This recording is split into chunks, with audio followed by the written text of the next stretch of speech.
Bass Pro Shops One Source. Brought to you by Global Outfitters Outdoor University.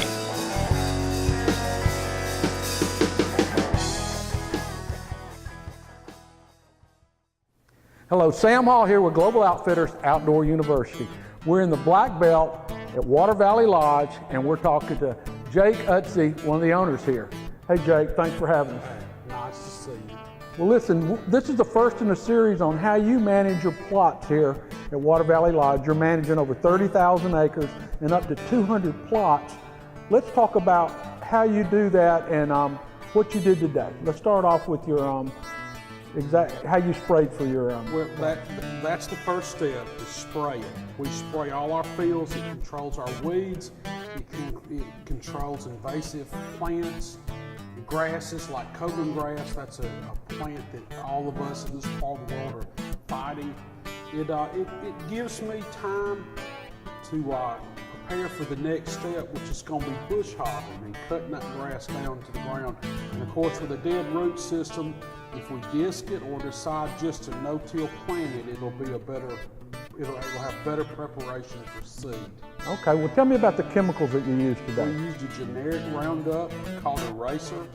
We mixed that at 2.5 to 3% of the total volume. I have a spray tank that holds 300 gallons, so of course I put in 3 2.5 gallon jugs. That gives me exactly 2.5% mix. So what's the ratio that you're spreading? How many acres? Well, I have over 200 food plots that add up to about 340 acres, and I try to put down between 10 and 20 gallons per acre, depending on ground speed and the amount of spray pressure. Okay. Well, I learned something new today. You were showing me about a soaker mechanism that you had made. Tell us about that. Well, I had this sprayer custom built, and I had that soaker put on with the intention of letting it guide me back. Now, you understand that I'm a small farmer. I'd be in the medium category, and so some of my fields are large, and so when I get turned around, I want to be able to visually line up where I've been, and the soap on the ground helps me turn around. Of course, everyone knows that in your very large-scale farms, you're directed by satellite now. Right. So it's going to let you know where you've been, so you're not spraying over or missing. Right. It's visual and manual, and I don't care if I overspray. I don't spray so much that doubling up in the field costs me that much money. The main thing is I don't want to miss it. Okay. So how long are you going to wait before you come back and do your next phase?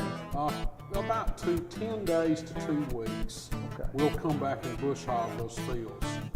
So and what would be different for somebody doing this process with a 4-wheeler? Because we have a couple of series on that too. They can do the same thing. They have implements for 4-wheelers that will do everything a tractor will do. Sometimes it's a little slower, it may take a little longer, but you can do everything I'm doing with a 4-wheeler. Okay.